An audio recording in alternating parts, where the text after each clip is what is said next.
This is Let Me Sum Up, your annual deep dive into the goings-on at the UNFCCC Conference of Parties. I'm Luke Menzel, recording from COP29 in Baku, Azerbaijan.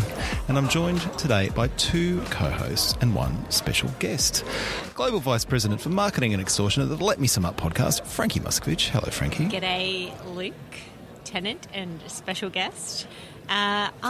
Rather than doing a traditional acknowledgement of country, want to acknowledge that there are many First Nations people here representing their people at the talks at COP, and there are leaders, both present, but also young leaders coming through, and so I just want to acknowledge and pay my respect to First Nations people here at the COP and back at home. Yeah. We're also joined by a man who is mainlining more CBAM content over the course of these 2 weeks in Baku than is good for him, or frankly his friends. Tennant Reid. G'day, Tennant. And I look forward to regurgitating some of that content all over anybody who will stand still long enough to be victimised. That is an apt verb. Thanks, Tennant. And in what we can now call an annual tradition, we are also joined by Deputy Editor and Senior Policy Editor at leading climate policy and science website, Carbon Reef, Dr. Simon Evans. G'day, Simon. G'day, guys. Nice to be with you again. It's great to have you with us. How have you been enjoying your COP? Well, I'm pretty sleep deprived. I have a Wizzy watch that tells me what my body battery is doing, right. and it says I'm getting closer and closer to zero. So hopefully I won't keel over before we finish recording. That is the key thing. Afterwards, whatever. Fine. That's your lookout. All right, well, we better get on to it. Look, I want to start with, I guess, the elephant in the White House. Not yet, man. And the Senate and the House of Representatives. Donald Trump. Last time we recorded an episode of this podcast, Simon, the outcome of the US election was to be determined. And so we're circling back to this topic now, knowing that we are looking forward to a second Trump presidency. We have a Republican majority in the House and the Senate. One of the things that I have been asked a lot from people back at home is like, what's the vibe at COP? Is everyone sort of walking around downcast, morose? Like, what have you all been picking up around the grounds? Well, I got along to the opening of the US Pavilion, and John Podesta has been active and on grounds, and he was very keen to assure people at the COP that the US is here to work. So he brought a lot of, I was calling it practical optimism, because there were a few messages I've heard him repeat a few times now in media conferences and speaking engagements. One is that the Inflation Reduction Act is very popular and has, is being rolled out predominantly, or a decent chunk of the money is going into Republican-run states. I think more than 55%. Yeah, and so and it's popular, and there may be very little appetite to roll that back. And even if the Republicans have a majority in the House, it's going to be a pretty slim majority, and I don't think their track record on working constructively, even amongst themselves on the Republican side, should give us, maybe too much worry about that happening immediately. So that was one point. And the other point, he sought to emphasise was that subnational action will step up. I heard from someone California-based in one of the panels we ran, and he thought that California, to provide a contrast with the national government, would likely step up its ambition over the next few years in direct response to, Trump being in the White House. So, they've come here with those messages. Their negotiators are engaging strongly, like you normally see them do.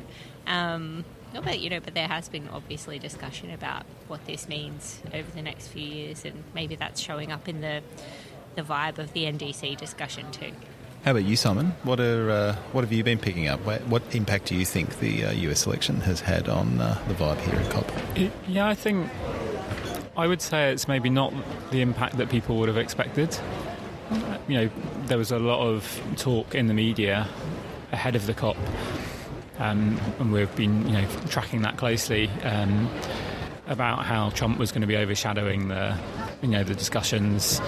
It was going to be this kind of big elephant in the room. It was going to, and it is true, like looking back to the Marrakesh COP in 2016, the first time he was elected, that actually happens, the election outcome actually happens during the COP, and it was genuinely a shock at the time, and people were really not quite sure what to do. The negotiating team mostly stayed back at their hotel, the US negotiating team, because they didn't know how to deal with it. I think this time around it's much more like shrug and get on with it. Yep. And in fact, I'd sort of almost go further than that there's like a real determination, so I've been told, from a lot of parties to not be the party poopers. No one wants to screw this up, this summit. They want a good outcome because they believe in this process. There's been a lot of talk about the importance of the multilateral engagement on climate, and so in order to prove this process is effective and has an impact, they need to have a good outcome. So it's almost cemented that determination, I would say. Yeah, and what I've seen is consistent with that.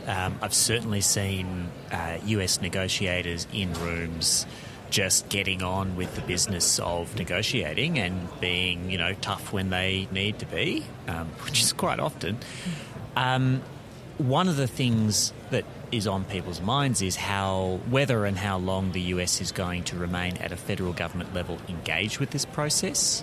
This year, there's a large team. They're representing the Biden administration. They're going to continue doing so, and you might take the view there's extra pressure on everybody else to do a deal.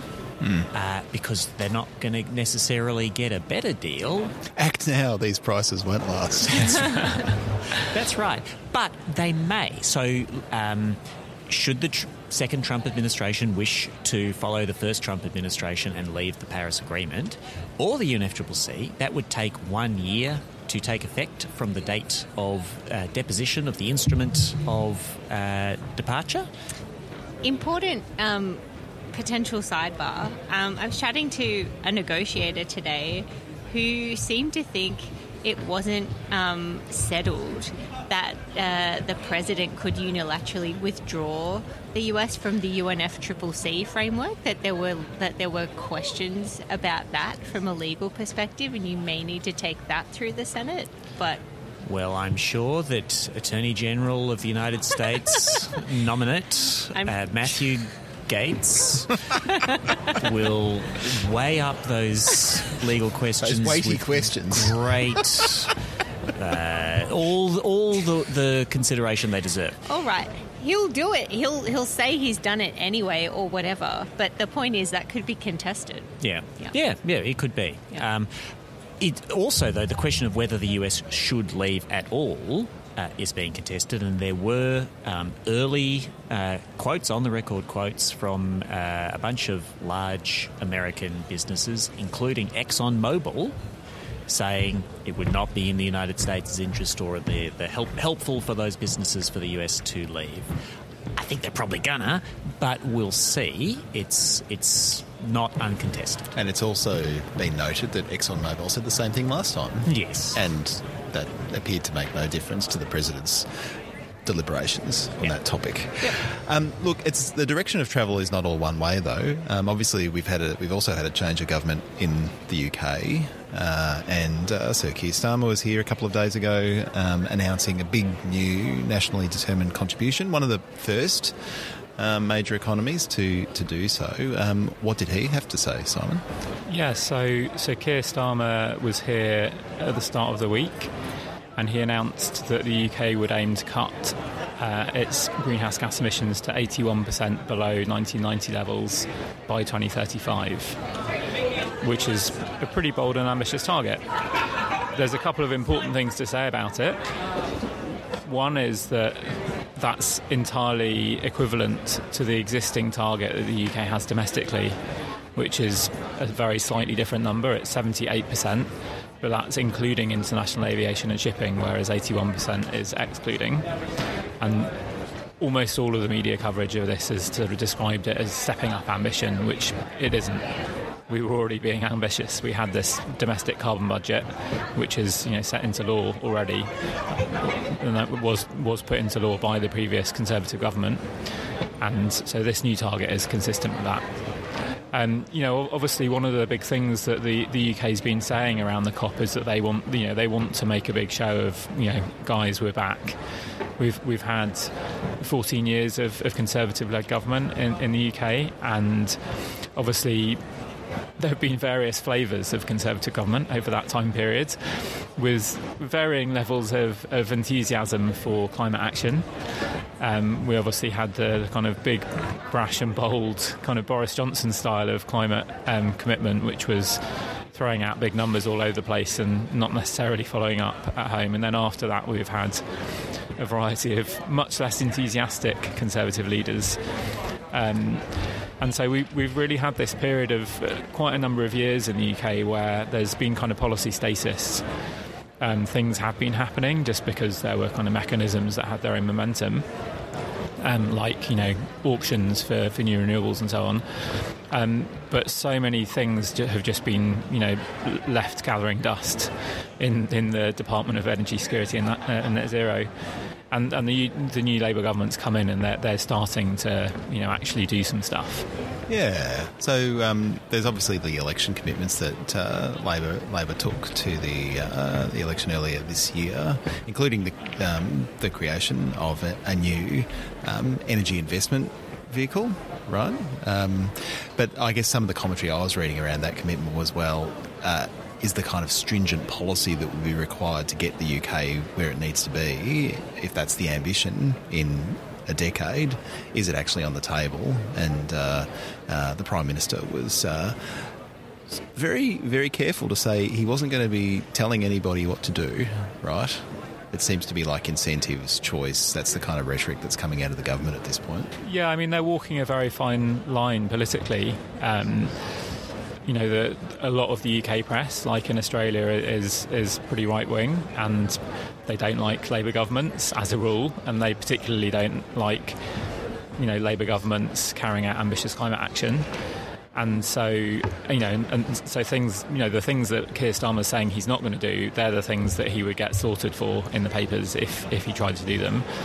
The thing that they committed to very clearly in their manifesto, and that Keir Starmer and Ed Miliband have both been touting loud and clear repeatedly, including at the COP this week, is this clean power by 2030 commitment. So effectively aiming to fully decarbonise the power sector within 5 years, which is, it's a Herculean task, I think is one of the quotes people use, or, Anyway, it's incredibly ambitious.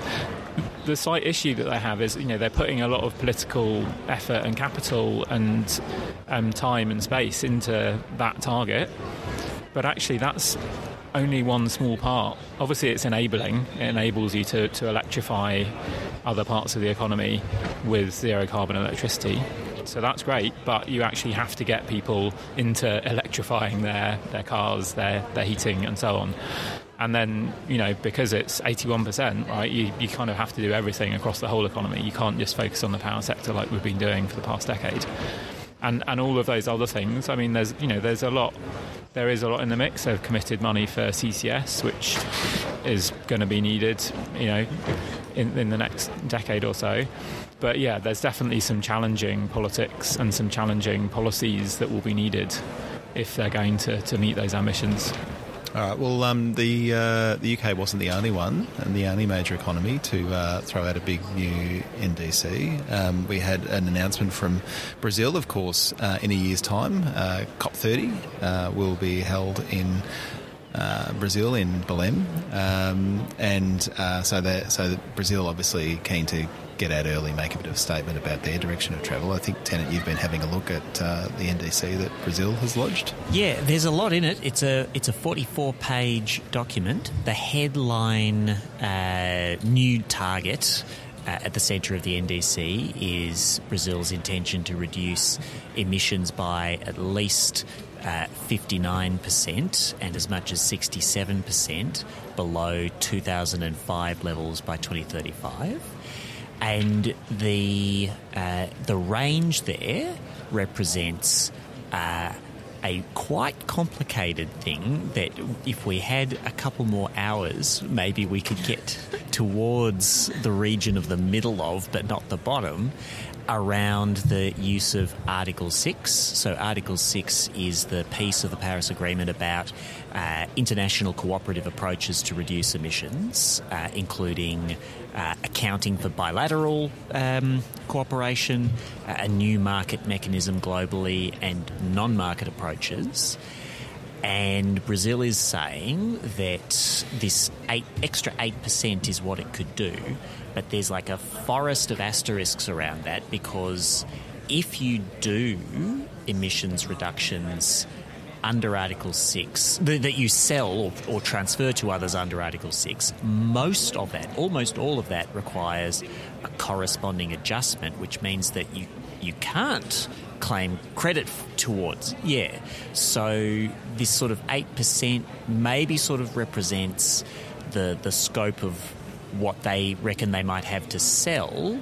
If they did all that, they sold all that, or non-marketally did it, well, maybe the non-market would be okay. They wouldn't be, for technical but very important UNFCCC accounting purposes, they wouldn't be beyond 59%. But they would have helped to do a thing for the world, although others would argue, well, then they're making it easy for other parties to hit their own targets and maybe they're doing less. So people will argue about this through 2035 and beyond, but 59% is a big number for a big developing economy. And it's pretty significant. And there's a lot of meat behind it all, including beef.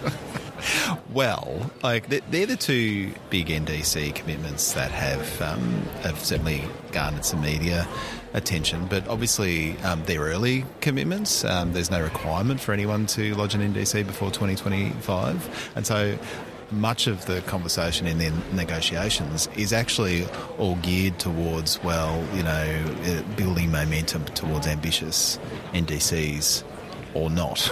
Right. This is something you've been following, Frankie. What have you been picking up? Yeah, so there's a couple of streams of the negotiations where ambition, I guess, around where next is being discussed. There's the mitigation work stream, but there's also the follow-on to last year's global stocktake, the GST, and the process that will involve through the UAE dialogues, which will happen over the next few years. One bit of gossip I heard around the grounds was that maybe Azerbaijan will announce its NDC here at the COP, which would be like another big one. So we'll wait and see what happens there. But we're sort of almost towards the end of the first week of negotiations, and on the mitigation track, there's actually not very much progress. It's sort of all, I think, Simon, you said workshoppy, like it's all very kind of procedural, and there's some negotiating blocks led by the Arab group, I think, are really kind of blocking further discussion around the ramp up of ambition under the mitigation stream. And there wasn't any progress on that in last year's COP because there was the global stocktake, and that was the place where all of that was happening, and that was pretty kind of landmark things in that GST on reflection, like some big things were agreed and committed to there. So there's not the momentum you would hope to see around ambition for NDCs in the mitigation track. But there is this push, I think, as a part of the UAE dialogues and the follow-up to the GST, to include text and potentially guidance around what should go in this next round of NDCs, to push for things like that targets need to be 1.5 degrees aligned. They need to cover all greenhouse gas emissions, and that also it would be good to include within countries' NDCs, how they're going to translate and adopt the big commitments out of that GST, the tripling up on renewables, the doubling down on energy efficiency, the phase out of fossil fuels. But so far, not a huge amount of progress on that because of some of the negotiating tactics. So there's a question on where that language, where that ambition is going to sit, right, Simon? Yeah, absolutely. So COP opened on Monday, and it had a pretty shaky start. They tried to stage manage it in the way that the UAE COP last year, COP28, they had this big whiz-bang announcement on the first day where they got an agreement on the loss and damage fund. And that was something that had been kind of decades in the making. And so everyone was delighted. Everyone was like, yay, well done, Emirati presidency, you've done a great job.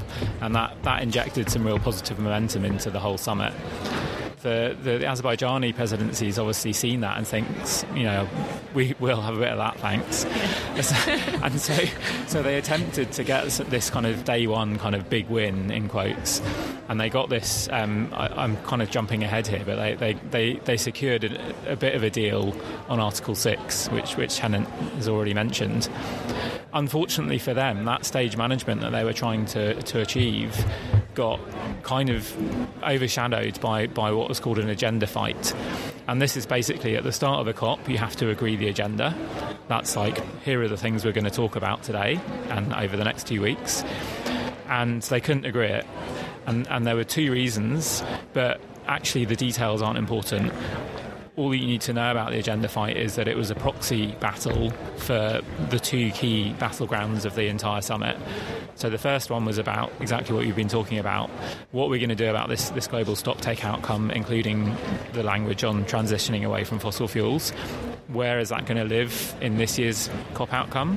How are we going to carry that forward? How are we going to signal that should be included or reflected somehow in the next round of NDCs? And that's on the one hand, and on the other hand is the the kind of big headline kind of task for this year's COP, which is agreeing a new climate finance goal. So I won't go into the details of the agenda fight. I know you like details, but that's maybe too much. Wise. But there's one detail that I'll come back to later.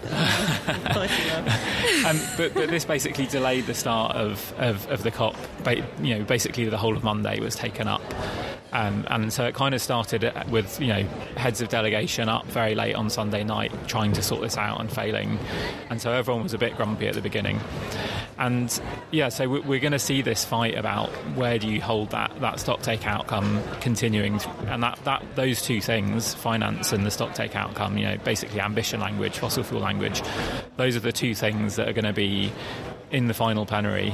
That's the stuff that's going to be keeping them from gavelling down to a close. And those two things are connected, right? Because what we've seen in the first few days of the negotiations, across lots of the streams, are similar tactics from all those negotiating blocks saying it all needs to be about finance, and blocking then discussion on other things, particularly around ambition and what we've touched on. So there's that, that phrase like nothing is agreed until everything is agreed, because it feels like we're going to need to, on the finance piece, resolve or be very close to resolving what the NCQG looks like, for then that to cascade into all the other streams that have been held up. But also, if there's not this opportunity to, either in the mitigation side of things or part of this UAE dialogue, and what to do next around the follow-up to the GST, include the language around ambition and the next round of NDCs, and there would be a push to have some sort of the cover text or a cover decision to incorporate that. And that's at the discretion of the presidency as well, right? Yeah, so the cover texts have been around, they've always been there, but normally they were just like a procedural thing that was just kind of an introduction to the actual decisions that the COP made. And then starting in Madrid, which I guess we're going back to 2019, it must have been 2019, just before the pandemic.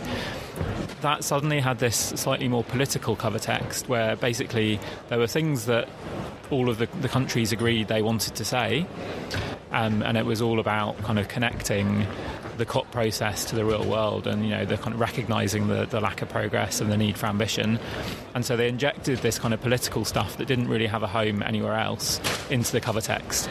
And then we saw that, but times 100 in Glasgow, where the UK presidency had this very long, very big political cover text that covered stuff like phasing down unabated coal, and all sorts of other stuff that, it became like a grab bag of all the different priorities that everyone wanted to throw into it.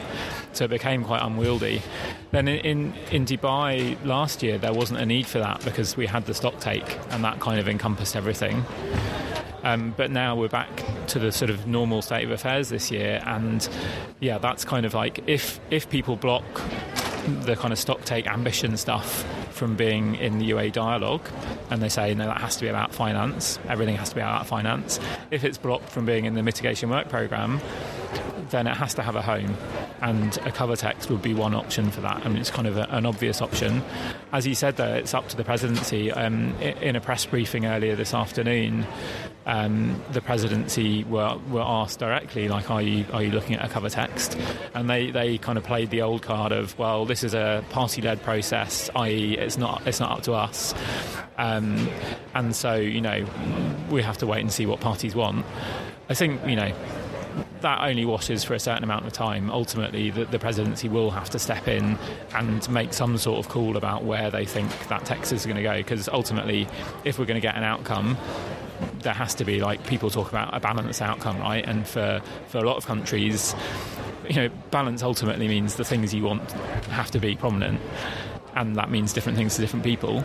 But ultimately, we won't have a deal in Baku unless there's some reflection of the stock take stuff, the ambition stuff, as well as the finance stuff. I'm finding that part of this COP very heartening, that that was hard won, right? That language around renewables and energy efficiency and fossil fuel phase down. The fact that there are countries that are really committed to it and fighting to see it not just like reference, but like what is the pathway for operationalisation, or kind of, tracking progress towards all of these issues that keep that kind of very practical implementation element of this agenda online. I think that's a really encouraging outcome and one to watch. You mentioned finance. This is the finance COP. I guess I wanted to throw to you just like a pretty general question, which is we're almost halfway through COP29. Have we made any progress halfway through this COP? Like, what's the state of play as we sit here on Friday, the 15th of November at a little bit past 4 p.m. Yeah, so I'll start with the bad news, and then I'll move on to the good news. Love that. So the bad news is that coming into the COP, there was this draft text that had been prepared. So just to back up a little bit, people will have heard of the 100 billion climate finance target that was agreed a long time ago, and it was developed countries provide and mobilise $100 billion per year to developing countries to help them cut their emissions and to adapt to the impacts of climate change. And what they're talking about in Baku, what they're supposed to agree is this so-called new collective quantified goal, but effectively it's the successor to 100 billion. 100 billion lasts until 2025, and then after that you have a new goal, and they're trying to decide what that looks like. So coming into Baku, they had this draft text, which I think had been prepared on the basis of discussions they had in Bonn at the intersessional meeting that was in June. And, it was quite lengthy. It had lots of different options in it, but it was like a starting point. Now, the bad news is that what happened quite quickly is that the G77 and China, which is like this very big group of developing countries, they don't always act in unison on everything. But when they do, that means there's like a kind of the centre of gravity of the talks, is really strongly leaning that direction. It's a very large number of countries, and they basically put out a unified front, and they said, we can't accept this text. We don't, basically because it has options in it that they really don't like.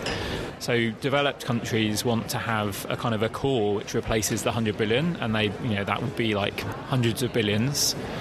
and they want then a kind of an outer layer, a donut or an onion. People talk about different layers of the climate finance goal, and that outer layer would be other donors, so like other rich countries that aren't officially developed, so like China, Saudi Arabia, etc. And it would be other stuff like private finance that's not really connected at all to things that countries are doing. Developing countries, G77 and China, really don't want that. They want a big number which is all provided and mobilised by developed countries to developing countries. And that, they say, should be 1.3 trillion. That's the number that they're put out. And that's just grants, right? That's not I think large chunk of it. Yeah, they want a sort of preponderance of that to be grant-based, which is frankly not that realistic. So we've eventually gone back to square one at this point, because they've rejected the text. So then the co-facilitators, the negotiators that lead that bit of the talks, went away and they said, okay, fine, here is like all of the different things that people have said at different times over the past months. I'm not the only one who can do regurgitation. Yeah. Endless prior context. And so you went from a 9-page text coming into the COP to suddenly like 34 pages. I sat in on that session, and when I think the co-chairs would have worked all through the night, the previous night, came back with 34 pages of, and there would have been a lot of duplicative stuff in there, basically just reflecting all the submissions they got from parties, and then in response to that, I think the G77 and China were the first party to speak at that meeting, and they were like, "Thank you very much. We know that we gave you a lot of work to do there. You've done it, and we're happy to negotiate on this basis, but we need you to go away and streamline this a bunch." And it feels like over the last couple of days, most of the action hasn't been happening in meetings and negotiating rooms where observers or people like us in Party Overflow can watch. Like, a lot of that's been happening behind closed doors, right? Yeah. So I mean, one of the weird things about this was that they were asked to produce this new text with all the options back in. Effectively, they did that, and it was floating around. It was being very widely circulated. Everyone was talking about it. Lots of people said it was published, but it wasn't. It was circulated only with parties, but obviously there's nearly 200 of those, and so everyone was sharing it. And then you said they were asked to streamline the text, but they were also strictly told not to take any of the options out. No, there was just technical refinement. And they managed to reduce it by like 1 page. Yeah. Right? So they went from 34 pages to 33, which was a real step forward. That's heroic. Now, I did say earlier I was promising good news. Yeah. So the good Pony news... up. When will you meet your commitment to 100 pieces of good news per year? So the good news is, I mean, is this good news? Basically... I'm recanting. No, generally, I think this is good news. Basically, we were talking about what's the impact of Trump. It feels like the negotiations have been proceeding very much as they always do. And the way that they always go, every COP I've been to, I'm up to about 7 or 8 now, I slightly lost track, there's always this kind of valley of despair moment. And we're very much in that valley right now. It's Friday, we're basically supposedly halfway through. I'm struggling to see the good. And it's almost impossible to see how they can possibly find a way out of the valley and into the sunlit uplands, if you like, and reach a deal at the end of next week, probably on Sunday morning in the small hours, but we'll have that sweepstake later. And so that's just how COP goes. The ministers haven't turned up. The negotiators are just saying, guys, these are the things that we're authorised to say. We can't kind of make any compromises yet. It's only when the politicians turn up that those compromises can happen. And the thing that we've been hearing from some negotiators is that there is a recognition of that reality amongst the parties, and so they're working on more operational, logistical parts of the text, noting that some of the big log jams are necessarily going to need to be resolved by those political leaders when they arrive. One of those political leaders who will be co-chairing the finance negotiations in the last week is Australia's Chris Bowen. who is no doubt looking forward to A lot of sleepless nights. cruisy week. I think he's already enduring the sleepless nights, is my guess, back there in Australia. Sounded like the lead up to COP had been a lot of late night meetings and things like that. Yeah. So my gloss on what you said, Simon, is we're basically at the 3-hour mark in the Return of the King. Delegates are trudging up Mount Doom, carrying each other. They're starting to stumble, but before too long they will have hurled 33 of the 34 pages of text into Mount Doom. And he's going to bite off their finger. I'm not involving myself in this analogy. And then we'll have endless endings that will keep people very tired. But it'll be triumphant and wonderful. I think that's verbatim what Simon just said. All right. Well, speaking of movies that will never end, Article 6. So, Simon, can you explain to me what happened on day one and what's happening now and how those two things are connected? I mean, so I went to a side event on Monday before what happened on Monday happened, and there's a thing called the supervisory body for Article 6.4, and Article 6.4 is basically about an international carbon trading mechanism. And the supervisory body is a group of 12 experts appointed by countries. So the chair is from Saudi Arabia, the vice chair is from the EU, and they're tasked with running this show. And they've been having all sorts of meetings across the last, I guess, a couple of years probably, trying to come up with guidance, kind of principles, tools, etc., to actually turn this thing into reality, to actually get to the point where you can start trading carbon under this international carbon trading mechanism. And last year they came forward with two documents. One was principles for methodologies, like if you're going to set up a project to generate carbon credits under this mechanism, how are you going to decide how many credits to issue? What are the principles that you need to take into account? And that was the methodologies guidance. And then there was a separate one about projects that involve removing carbon, so direct air capture of CO2. And they sent those two documents to the COP28 last year, and basically it just kind of went into a negotiation hole and never came out again. And ultimately, those documents weren't approved. So they kind of spent the last year refining those documents, and then they took this left field kind of move ahead of the COP of saying, actually, guys, do you know what? I think we can just decide that these documents are now in force. And they came up with this idea, which has proved pretty controversial. But it seems like what happened on Monday was that the COP said, OK, guys, that's fine. Well done. And that was the big day one win. Lots and lots of observer groups like NGOs are pretty unhappy about it. One or two parties are very unhappy about it. And so what's happened now is that it's basically the big day one win on Article 6.4 is actually not the end of the story. And so at the thing that I went to with the chair of the supervisory body on Monday, she talked about a box within a box. So in case there weren't enough weird analogies, basically Article 6, you start at the top, you make this beautiful box and you think, okay, it's finished, we've got a box, and then you open the box and there's another bloody box inside.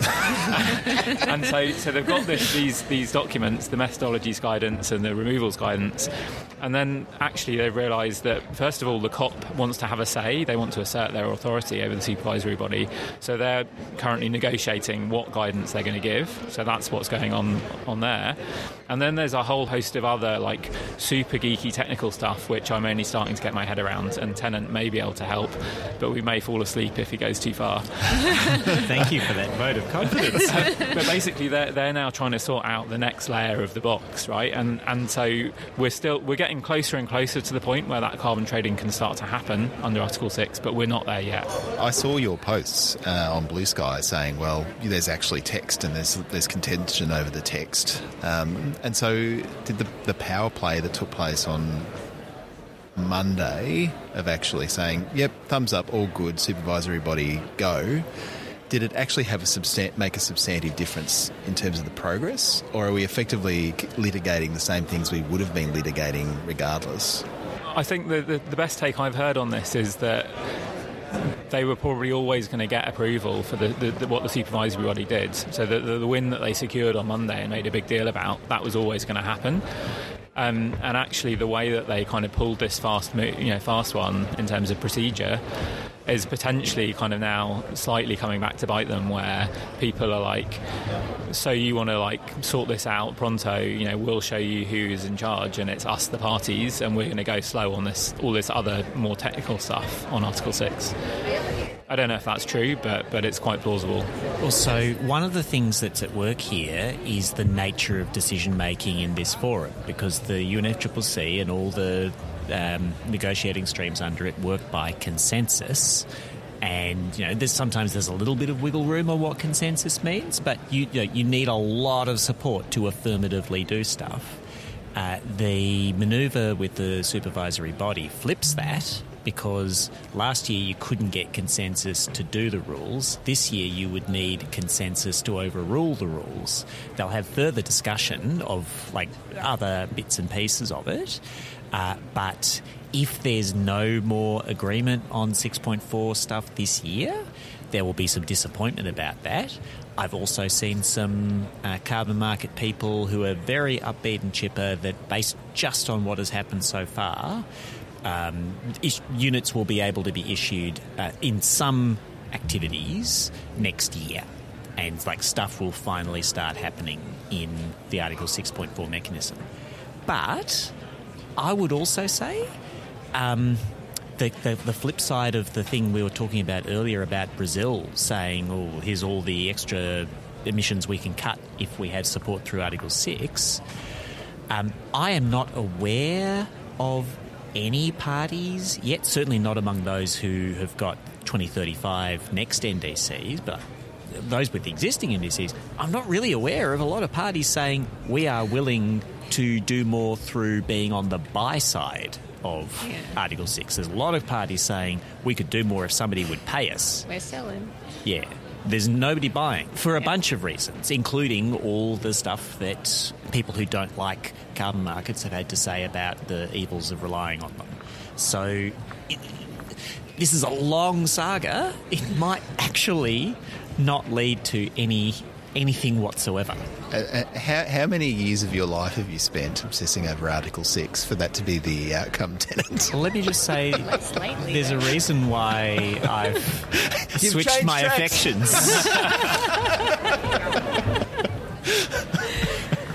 That said, I value the work that the people in the Article 6 negotiations are doing, and I think they are terrific people, and that you're not wasting your time.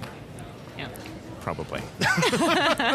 Just on this, what is the scale of potential trading under Article 6 after that kind of supposed big win on Monday, where they got this manoeuvre through? They were starting to quote back this study from 2019 that said there was potentially a $250 billion annual market in carbon trading that could be unlocked. Basically, money that could be going into developing countries. That sounds like a big, exciting number. It does sound like a big, exciting number. The only problem is, and I was like, hang on a minute, I remember that study, because when I first started writing about Article 6, which was probably about 2019, and I remember looking at that study, and there's all sorts of reasons to think that it is probably not a very accurate representation of how much money might flow into Article 6. And I think for all the reasons that Tennant's set out, the reality may be pretty disappointing for market proponents. And including because those kinds of studies, what is always underlying them is a set of assumptions about technology costs and economic structure that amount to abating emissions is really expensive in rich countries and really cheap in poor countries. And therefore there's this huge advantage to trade between them and leveraging that cheap abatement. And, we're really seeing that actually it's cheaper to abate at least a significant tranche of emissions than we thought through clean energy. But clean energy is really capital intensive. And who doesn't face an attractive cost of capital? It's non-China developing countries. So you can paint a picture where Article 6 transfers become incredibly relevant down the track around how are we going to finance and arrange all of the engineered negative emissions that we're likely to need eventually. This sort of land sector based and avoided emissions in developing countries based view of what the trade was is like it's so 10 years ago. I mean, basically the presidency wanted to make the quote unquote win on Monday sound like it was big and impressive. They called it a breakthrough in press release. And they obviously said, guys, can someone find me a number? Like, how big and impressive is this? And someone diligent went away and found this study, and it's basically bollocks. But that was the number they grabbed hold of, and they can put it out and people will report it because, like, who has time as a journalist to go and check that, basically. So they played the media and they won, I'm afraid.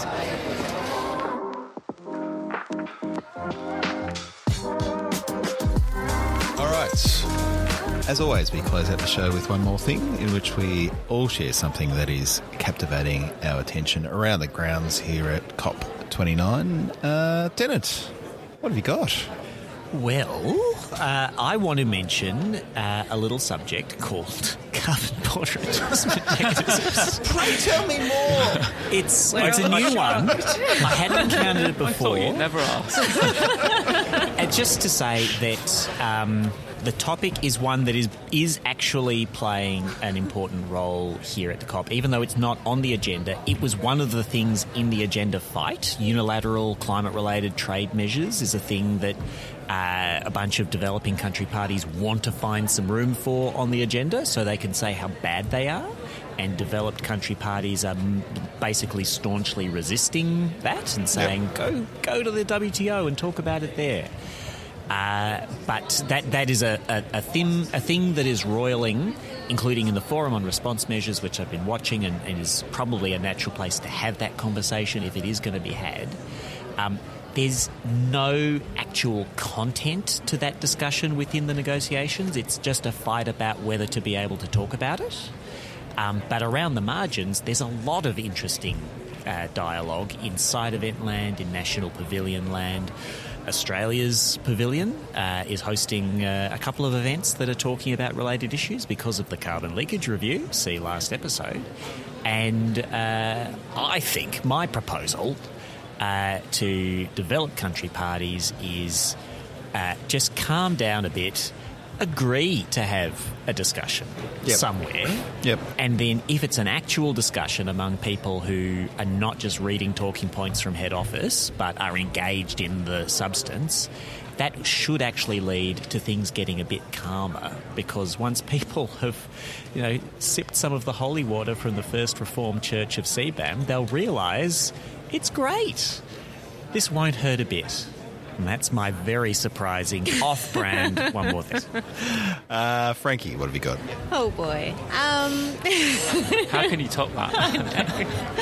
Like every episode we record, one of us has to follow a monologue on CBAM. Maybe you need to pick up a pet topic shtick? from COP29. A shtick? What was You've your got pet topic? one. It's deep underground. That wasn't going to be my one more thing. Oh, well, I'm not here to one more things plan. Yeah, maybe we'll come back to that another time. So I think this conversation about ambition is playing out against a backdrop of the real world, where last year was the hottest year on record. This year will be the hottest year on record. Different bodies track global temperature averages differently. So some countries are already experiencing temperature increases of 1.5 degrees and are doing that now on an annual basis. So at some point in the next few years, there'll be we've reached the 1.5. That is this year. That's it. Yeah, no. So one, I think at least one body has said that. But because of the way they assess it on like 20-year rolling averages and things, it's not. The long-term average won't be over 1.5. No. But this year, according to the majority of different outlets that track this stuff, is over 1.5. Yeah. So this conversation is happening now, and the ambition is not where it needs to be, aligned with 1.5. So my one more thing is there's an increasing acceptance that we're going to overshoot, and we're going to need to not only continue to more ambition on mitigation, but we're going to need other things. So there's been a few events that we've gone along to around CDR, so carbon dioxide removals. And also this emerging conversation around solar radiation management too.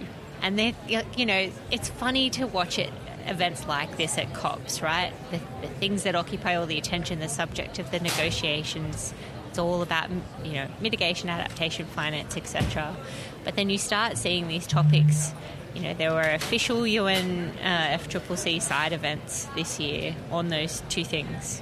And I think it's going to be interesting to watch the profile of those issues continue to, I think, increase at these COPs. And a couple of quick takeaways, I guess, from those events are, one, there is a bit of a movement from some parties when we talk about NDCs, and we reflected on GST outcomes, like pressure to look at tripling up renewables and how are you responding to that.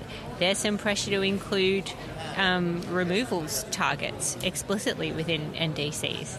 That'll be interesting to see if there's any of that in the next round of NDCs. And similarly on solar radiation management and shooting stuff up into the sky, it was great to be able to see authoritative people within the IPCC say we need more research and experimental data to make an assessment of what are the risks with this, but also we think we're going to need extra things beyond more ambition and progress on mitigation. And so my one more thing is tracking the progress and the prevalence and profile of discussions around that at this COP.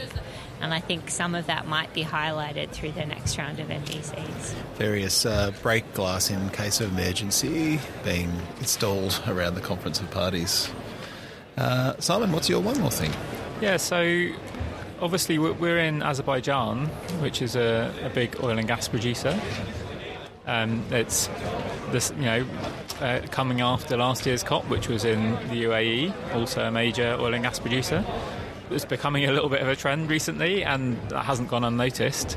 The president of Azerbaijan used a speech at the COP this week to quite stridently talk about oil and gas resources as a gift from God. And my one more thing is just to reflect on quite how on the nose that is as you walk around and travel around Baku itself. There are multiple, not just one, but multiple skyscrapers in the city that are shaped in a design of a flame. There's one kind of triple towered thing which is actually called Flame Tower, and it's the one that all the kind of tourist photos of Baku have Flame Tower in it. And I didn't realise until I looked it up that that's what it was supposed to be. It was just these three kind of slightly wibbly skyscrapers, but that's what it's all about. It's basically symbolising and I guess celebrating their fossil fuel resources.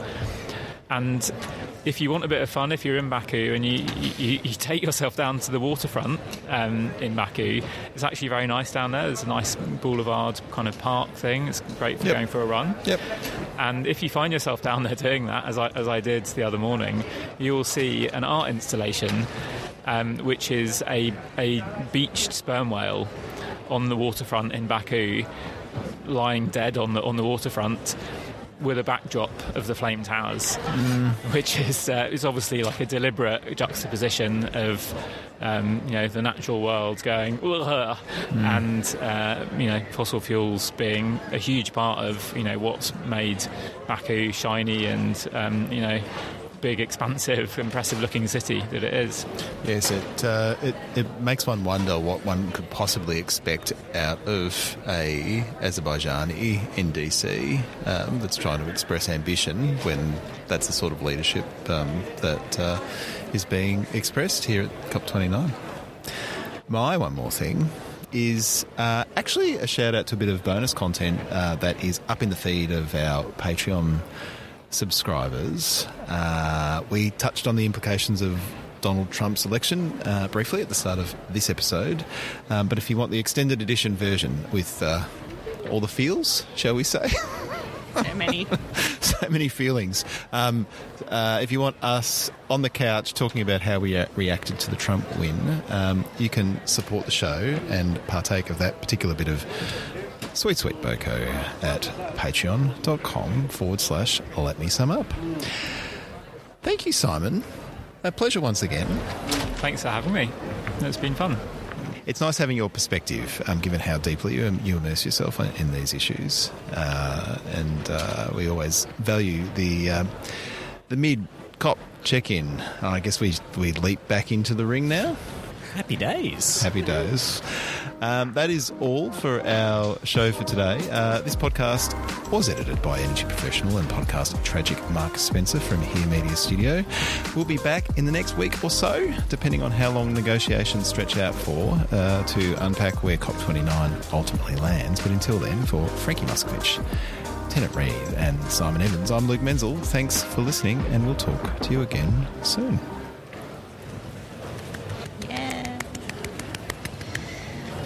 I had more things on my list, but then I realised you pre-wrote the list on purpose, clearly, to avoid us talking about more stuff. I gave you the list to say, what else do you want on the list? And then we actually all talked about it together and said, is this the list we're happy with? Which I'm pretty sure you said yes. I mean, you could talk for hours and hours and hours about the COP. We frequently do. Yeah.